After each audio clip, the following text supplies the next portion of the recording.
It took me above normal time to get this thing to be this straight. There was no way I was not going to film a video for you. You're welcome. Welcome to Review These Things, the show where we review every and anything in a very casual manner. I am your host, Ena Georgette Inwek.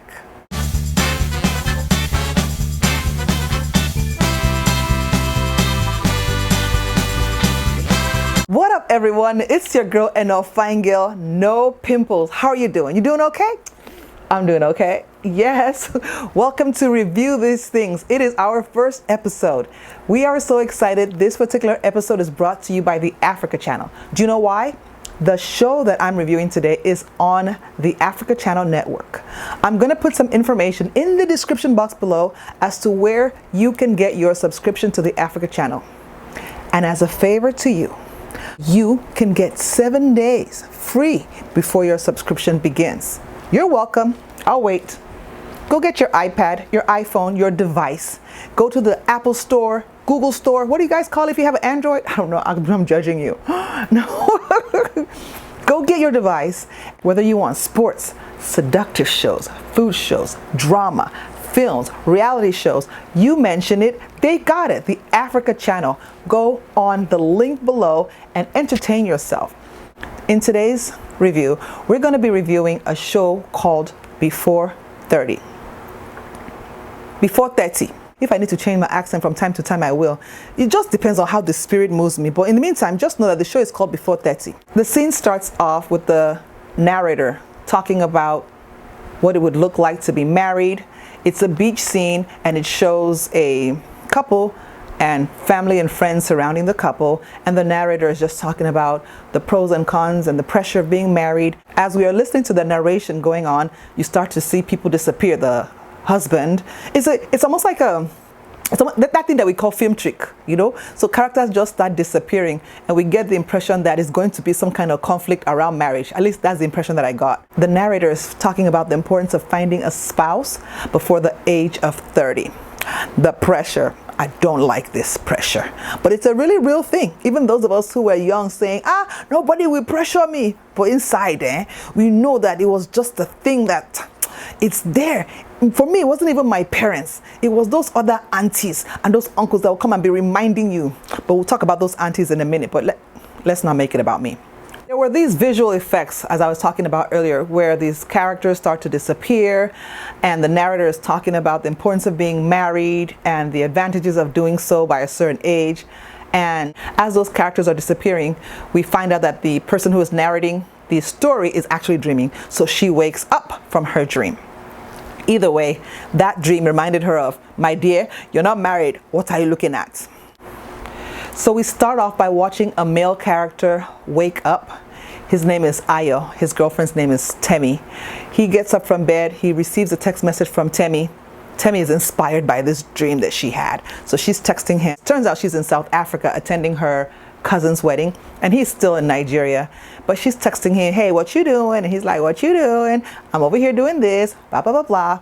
And as they show this couple, who are in two different locations, I realize they're such a cute couple that I'm so rooting for her. I don't even know where this show is going, but I'm already thinking this couple needs to be married. Very handsome guy. Being around her cousin's wedding is sort of reminding her that, you know, I've been with this guy for a minute. It's giving her the warm and fuzzy, the oogly dooglies, the oh my God, the oh la la. And she's thinking, you know what?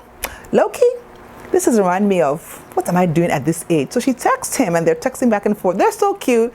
She starts to send him a text message saying, hey, when I get back, I'd like to talk to you about something. And he's like, okay, cool. Well, what we doing? What you talking? And he's like, okay, cool. What is it about? Being around that wedding vibe gave her an opportunity to sort of self-reflect. And she's like, you know what? I need to see what is it that I'm doing in my relationship. You know those things. I know if I know this, I know you know this. You get to a point where you're dating someone and you're like, what is it that we're doing? But if you're in a relationship that is wholesome and loving, you think to yourself, you know what? I need to ask him, what are we doing? So that's where her mindset was. She's at a wedding party for her cousin who's getting married in South Africa. She's feeling those vibes. So she sends him a text saying, hey, we need to talk. And he says, cool, when you get back, we'll do so. And basically in his text message, he was like, you know what? When you get back, I'm looking forward to talking to you, and you can see her smile because she knows this conversation is going to go well. Like I said, a very cute couple. I'm rooting for them as well. And by the time she stops her texting, you can tell that she's quite pleased because she knows that when she goes back home to Nigeria, she's definitely going to get a ring from the guy. And I was so happy for her, because how many times do you have someone that you can actually text with to say, hey, guy, don't waste my time? I mean, that's not what she said, but I'm just saying, like, you know that you can text someone to say, this is what I'm looking to create with you. So she was in South Africa at her cousin's wedding. She was just walking around the wedding party, making observations and all the shenanigans that go around Nigerian weddings. You know, the big gele, which is why I dressed up for you guys. She talked about the matching sets. She talked about just the whole stuff that goes on. She was just narrating to herself, making observations about all the geles that people wear, the matching sets, all the hoopla and shenanigans around a Nigerian wedding. You know, because we stay cute during the weddings, right? So, essentially, this whole wedding vibe was just reminding her of her unmarried self.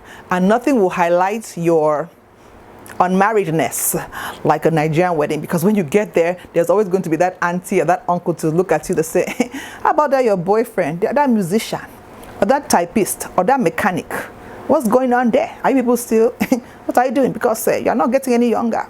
You understand? The fact that she was narrating it. So we got to understand her way of thinking as she was making these observations, walking around the wedding party. She's at this wedding party making observation. Her cousin is so fond of her. So her cousin is there smooching with her husband-to-be, and the cousin sees her and runs to her, and you can just tell her cousin is so happy to see her, good vibes. She walks up to Temi and gives Temi, this main character, a hug, and is excited to see her, and proceeds to tell her the thing that nobody wants to hear when they are single at a wedding. You know what that is? No, don't worry. This too will be yours. I don't know why people can't go to weddings without telling people this will be yours. Can you just say, congratulations to me, and keep it moving? And our main character, Temi's face was just like, thanks. And she says, your wedding will be like this. But her cousin is really saying it from a place of happiness. She loves her cousin, and she wants her to know that one day, this joy that I'm experiencing will also be yours. And as they're bonding, her cousin's mom comes to the scene, and she's so happy to see her niece, Temi, and she's excited for her. Her cousin tells the mom, look, this wedding is also going to be something that's going to happen for my cousin Temi. And her mom was like, absolutely. As a matter of fact, because these are some bougie Nigerians. And she was like, you know what? We're going to go to the Maldives, and we're going to have a big wedding. By this time next year, it will be your turn. And as a matter of fact, we should book this and book that. And then she goes, hold on. What about that boy that you were dating? You know, you're not getting any younger. The very thing that I was concerned about, can we not? And this is exactly what was in the space for this girl. I mean, I love the fact that the way she was narrating it, you were already concerned for her, especially if you're of Nigerian descent. You know that some of us have been dealing with this thing forever. Why are you not married? I understand that you found the cure for COVID. I understand that you found the cure for Ebola, and you have the solution to world peace. But you 23 years old and not married? Girl, bye. That was the vibe. Her auntie was basically unimpressed. You're 28 years old. You've been dating this guy for a long time. Why is he not proposed? She wasn't having it. Telling her, you're not getting any younger. You're 28. 28. I don't know what she would have said to me. It was so awkward. And she was just like, yes, auntie. No, you're right, auntie. I understand those things. And then, as if that was not enough pressure, enter her uncle, asking her how she's doing, and also unimpressed with her, saying, look, what are you doing? What are you trying to do? Why are you not married at your age? He even asked her, boo, what are you doing? Do you want to be like Oprah Winfrey? You saying Oprah Winfrey is not impressive? Boy, bye. You don't want to disrespect your Nigerian uncle. So she said, no, uncle, I don't want to be like Oprah. I'm sorry. What do you mean you don't want to be like Oprah? Meaning rich and self-sufficient? I loved the party scene. And Kim, she was a fierce, feisty, self-sufficient woman who went for what she wants. So Temi has 4 of her girlfriends that she's comfortable with. At some point, they all begin to gravitate towards each other, and they're hanging out just talking about what's going on. And this particular friend, Cam, is so bold. She's looking around the room thinking, I need to find my husband. I need to find a good fit. And she looks around the room and she sets eyes on a guy. And I was like, oh, I would never do that, girl. I'm that guy in the corner. Well, that girl. I'm in the corner just like, who's going to approach me? But she got up and she went over there, had a nice empowering conversation. That's what you got to do. You got to be empowering. She went over there, had a nice empowering conversation with him, and They exchanged information, and it was great. I was like, oh my goodness, I need to do that more often. I mean, I need to go to weddings and start to approach people. I'm not there yet. Amma, one of Temi's friends, was stressing out the pastor, pointing out all the flaws in his brand of preaching. You guys got to watch this episode. It was so funny. It's not often that you can frustrate an African pastor, and she did it. I was like, girl, you get that done. Well, eventually she leaves South Africa and she goes home. Remember, we said she had to have a conversation with her boyfriend, so she's excited. But because she had kind of hinted what was going on, she just knew, based on everything that was going on, that he was going to propose to her, and I was totally rooting for her. So we cut to where she's sitting in her closet. She's going to have dinner at a fancy restaurant with her boyfriend, and has the inclination, she has the intuition. See, that's why you should not try to speak English more than your level. She has the feeling that he's going to propose. I am so excited for her. Yo, she walks into her huge walk-in closet, clothes for days, shoes for days. She's trying on different outfits. After all, her boyfriend is about to propose to her. Guess what? She settles on this pink little outfit. Her hair is on point. Her shoes are on point. She looks so good. And I was like, yes, you're not about to get caught dead in somebody's restaurant when your husband-to-be is going to propose to you. So she arrives at the restaurant. She's super cute. He's handsome. They're sitting there and they are good to go. They're eating. Side note, that food looks so good. That restaurant scene was amazing. I want to know if that was a real restaurant because it looked so nice. And whatever she was eating, I needed some of that. The scenery is beautiful. The restaurant is bougie. The food is bougie. Her dress is bougie. Her boyfriend is bougie. Everything is lit. And they're sitting down there talking. She's looking at him adoringly, and he calls her name, Temi. But it's not in a romantic way. It's kind of like a command, Temi. And she's like, yes. I mean, I don't know if that's what she said, but she just looked at him adoringly because she knows that he's getting ready to propose. And then he said, I think we need a break. He said, wait, what? I was like, no, wait, what? Please understand, from the time that she was in South Africa, we just knew he was going to propose. What is he talking about? I felt pressure. Like I needed to pause the movie. What do you mean we need a break? We have been traveling with her since South Africa. We just knew you were going to propose. You should have seen the look on her face. She was devastated. I was so hurt for her, you guys. It was terrible. At this point, I was like, okay, end of episode. Now this show is listed under drama. This is when the drama started for me. I was like, I know he didn't just say, we need to take a break. What break? It better be a commercial break.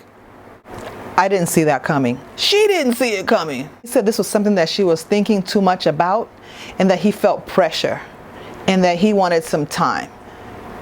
And it was so sad. Talk about when people don't see things the same way.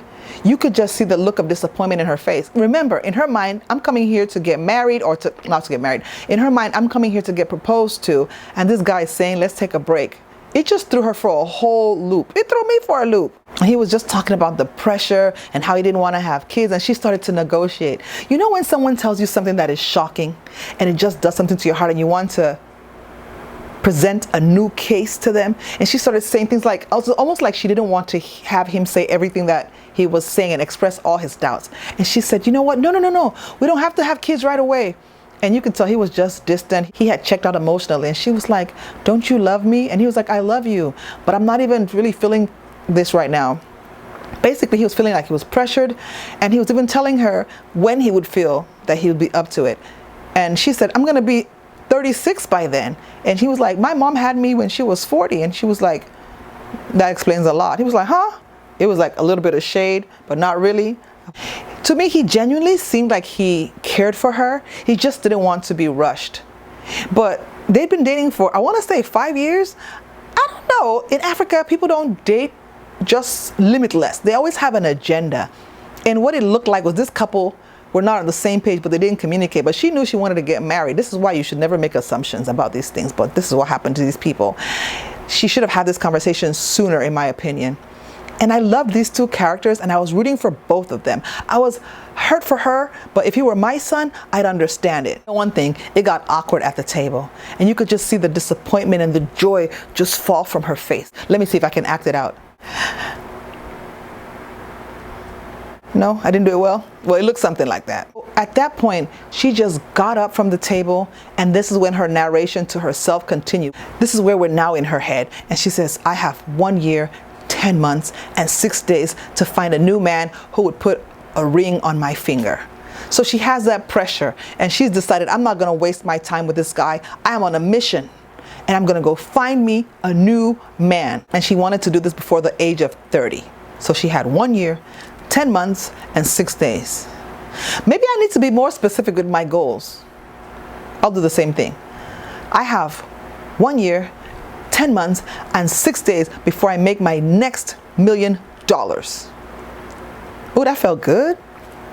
I mean, that's how she just got up and left the restaurant. And the whole time I was thinking, what about that good food at the restaurant? Did that just go to waste?